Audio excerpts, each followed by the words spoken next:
Yo, what's up boys? It's Betta here with my budget build guide on the Sion Aura Bot that provides both defensive and offensive auras to ensure you and your group stay alive with massive amounts of extra damage.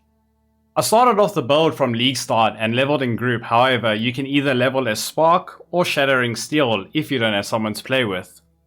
Both of them provide quick leveling through the acts, and they are stress-free builds to do without worrying to respec about half of your skill tree and that. So you can just follow the normal pathing and then go straight into being an aura bot without having to worry about anything. That's really, really cool.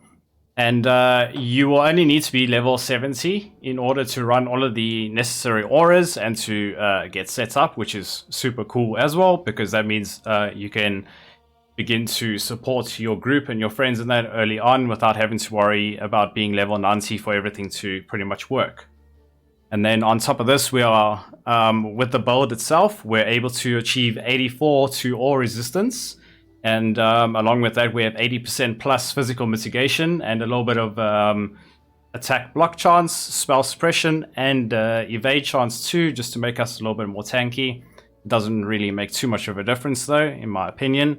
The damage we provide is through Zealotry, Wrath, and Hatred, or Haste instead of using Zealotry for speed, or even Anger for more fire damage should you choose to want to take that path as well. Otherwise, for extra defense, we have a Vol Molten Shell and a Vol Discipline as our oh shit buttons. This is to keep both yourself and the group alive, which is best paired with the Sextant. I think it's players' Vol skills do not apply during soul gain prevention. Yes, that one. For near permanent uptime on your Vol skills, I highly recommend using this Sextant. It really makes the group play as a whole feel way smoother. And then the budget for the build that you are looking at is around about 3 exalts or so, just to get it set up. And then this later goes on to be about 25, maybe 30 exalts even, with Snap's Guard that he has of the full build power. I will have a path building link down below of the budget setup here, and then of course with Snap's setup as well, which is way more expensive. And yeah, other than that, so should you want to support your friends and enjoy the natural relaxed play style of being an aura bot, then smack that subscribe button and don't forget to ring the bell to stay updated on my latest videos and of my live streams that I do right here on YouTube. Also, consider hitting the like button in hopes of reaching more exiles, and come on and join in on my community Discord for any help that you need, or if you just want to hang out and make some new friends maybe. Right, so as I mentioned, there is 3 different ways that you can level up this build. It is, for the first one, in terms of party play and that, you'll want to just run damage auras for your carry, or whoever. Maybe you can just run defensive auras as well, and that stuff. I have got a basic outlay with Vitality, Clarity, Precision, and like Skitterbots, Defiance Banner, and then also Purity of Elements and Determination and that too. Other than that, you can level as Spark. I recommend leveling as Spark if you are by yourself, or with the Shattering Steel too, because it's really, really quick through the acts. You don't have to change up your skill tree or anything. It is super, super solid. So in the budget part of building, I have got underneath the notes here exactly how you level through the acts and that, just to make things easier for you, just with a little bit of basic notes here on the setup too, which I highly recommend you should check out. Other than that, I've also got leveling trees here set up for you to make your leveling experience a lot smoother.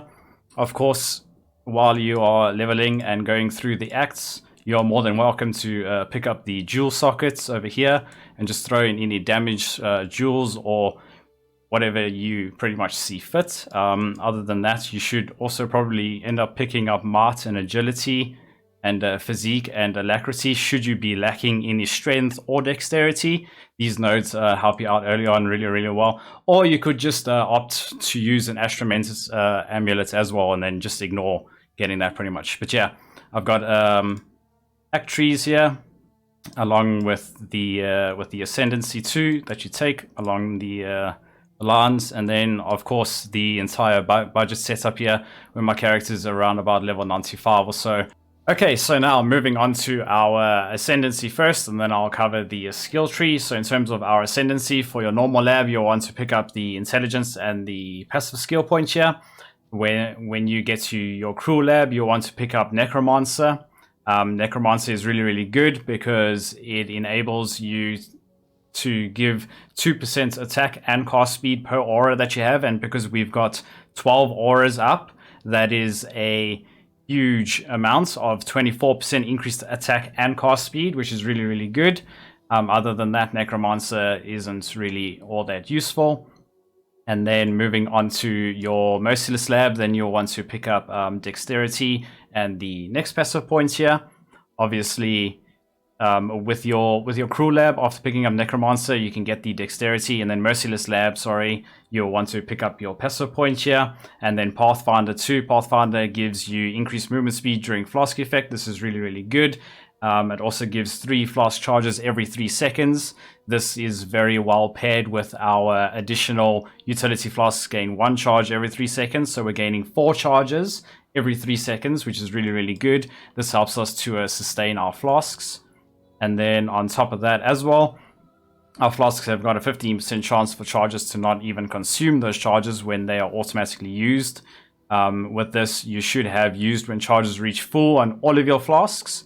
This is so they automatically reuse themselves and you won't have to piano or anything like that.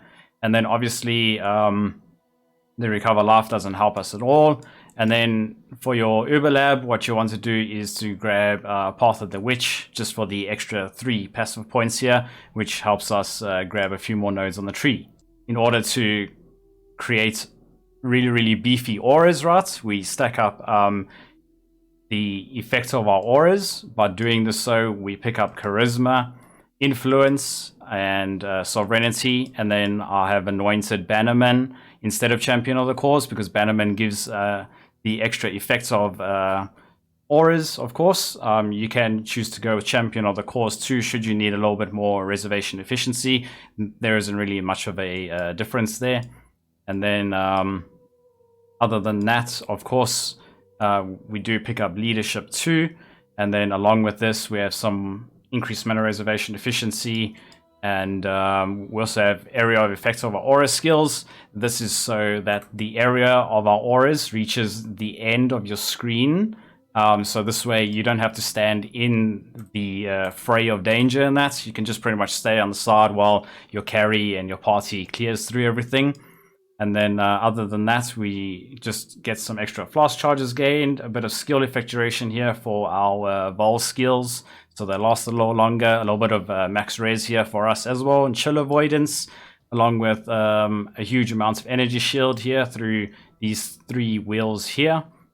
Super, super good. As you can see, I'm on 5,200 energy shield, which isn't too bad. You can probably push it to about 5.5, maybe 6,000 at max, I'd say. But yeah, other than that, we are just running some small clusters here, which have increased mana reservation efficiency of skills, and they must have the added small passive skills, have 25% increased effect. This is so that we can have 3 of them. With 2 of them, this gives us a lot of extra reservation efficiency, and because of the extra 25% effect, it gives 1% more per node. So that's an extra 6% that we're gaining there, which is actually huge. You can also get any fire resistance, lightning resistance, or cold resistance that you might need, and pretty much energy shield or anything else that you want. These are really, really cheap early on. And then of course, we use Zealot's Oath for all of our life regeneration to be transferred into energy shield. As you can see, I'm sitting on about 600 now, which is pretty decent. And then other than that, we're just grabbing a bit of extra energy shield and armor. And then we're using Divine Shield in the build too. Divine Shield is really, really good because for every 3% physical damage that you prevent, you're able to regenerate that amount of physical damage that was prevented into energy shield, giving us some more extra sustain. And yeah, other than that, we are just using an energy from within for more energy shield from this wheel here. And then, very importantly, you must use a Militant Faith. This gives 1% increased effects of non-curse auras per 10 devotion. And in order to gain devotion, right, you have to have your passive skills to be allocated over here on the tree. So for each one, you gain 5 devotion. As you can see, each one gives 5 devotion. And if you have all of these selected with these extra 2 here, you should have 180 devotion, which means we are gaining 18% increased effects of auras, which is really, really good. I think these jewels are only about in Exalt now. Obviously, very early on in the league, they tend to be about 10, 15 Exalts. So yeah, you must just watch out for that should you want to do this early on in the league, like I chose to do, and realize that it's actually very expensive. Okay, other than that, in terms of your Pantheon,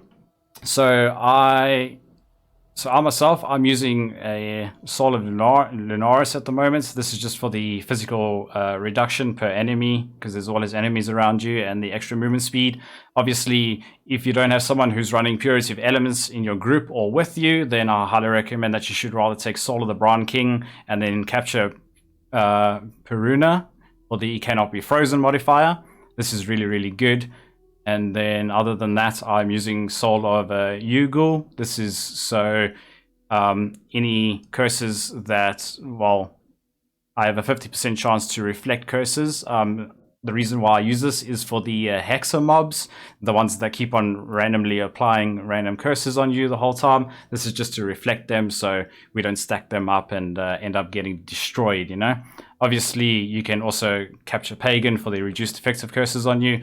However, with the Pantheon, it's pretty much up to your own preference. I do recommend probably going with Soul of Solaris. Lunaris is probably going to be the best for the void projectiles that are chained. This is if you don't roll over chain and that. This can be very, very good, especially the reduced elemental damage taken if you haven't been hit recently. Right, so moving on to our gear now. We are using a Scion of the Sin Eater for our weapon. This is because it gives us the level 30 Smart skill. Obviously, Smart gives a aura, which gives flat added lightning damage to attacks, and then a 29% chance to shock. This is actually really crazy, especially when you pair it with Generosity and increased duration. You can make it last for longer, and you can make the buff even more potent for your carry, giving even more damage. And then on the weapon, we just gain a little bit of strength and intelligence here. And then, of course, the second most important thing here is enemies inflict elemental ailments on you instead of nearby allies. This is so your entire group is a lot more beefy. But as I mentioned earlier on, if you do have Purity of Elements, then elemental ailments don't matter to you guys. And you should have someone in the group who runs it. Otherwise, then you need to get a Watcher's Eye Jewel and all of these things. And it's just easier to avoid with the Purity of Elements, right? And then for the helmets, I'm just using an Alpha's Howl that's not enchanted. You can get any reservation in efficiency enchants here, which you see fit. Otherwise, I'm just using it for the Cannot Be Frozen. As being energy shield, you get frozen really, really easily and quickly. So this is a huge quality of life, especially for a budget version of the build. And then other than that, we just have some extra evasion rating, which is really, really good. And the 2 level of Socketed Aura Gems helps us just bump up our auras by an extra 2 levels, saving us some extra money along the line. And then, of course, the mana reservation efficiency of skills here is really, really important too. And then for your shield, we are using a Wakatsuki. And the reason why we are using this shield specifically is because it gives increased effects of... it gives a whole 20% increased effects of auras from your skills. And then also if you have blocked recently, then you and your allies regenerate 5% of life per second. This is actually really, really good. And there is nothing else that you can replace this with, pretty much. And on top of that, they are very, very cheap as well. Okay, and then just moving on to my boots here as well. I've just got a normal pair of energy shield here with a little bit of life regeneration and movement speed. And then I just threw a little bit of dexterity on it because I required dexterity. These can be replaced with Scar Force or really, really high energy shield. Pretty much there is no limit on what you can put here. It's entirely up to you. I just went with some scrappy boots just to show the true like form of the budget. And then moving on to the belt, which is probably the most important thing that you need. And that is going to be a belt which has got energy shield, and armor is really good too, but it's not necessary. And then, of course, just a little bit of resistance. But the most important things that you need on your belt here is the increased flask charges gained and the increased flask effect duration. This is so that your coruscating elixir is permanently up, and then chaos damage cannot reach your life, and then you will not die. It is really, really good. And yeah, of course, you can get life and that on it too, just like I have. But once again, it's very, very cheap. And then for the gloves, I just opted for an energy shield base here once again with +2 to level of socketed AoE gems. This is just to raise the offensive auras to level 23, giving even more damage to the carry, which is really, really good. And then, of course, I've just got energy shield recharge rates and some life regeneration on it, just for the extra survivability. And then moving on to the rings, of course, you'll want to have either strength or dexterity, or strength and dexterity on rings which have got a high amount of chaos resistance, at least 30% or so, maybe even 40% will be really, really good, just so that you can reach the chaos cap with your amethyst flask. These aren't typically expensive. And then, of course, as a bonus, if you get energy shield on it as well, that helps out a lot more to bring your overall energy shield pool up. And then with our amulet is, of course, the Jinx Juju. This is for extra chaos resistance, which is huge. A little bit of strength and dexterity, of course. And the most important thing here being the 10% increased effect of auras from your skills. This is just to bump up all of our effects some more. And then, of course, for the chest piece, you must use a covenant that only has to be 6-socketed. You do not need to link this chest piece at all or anything.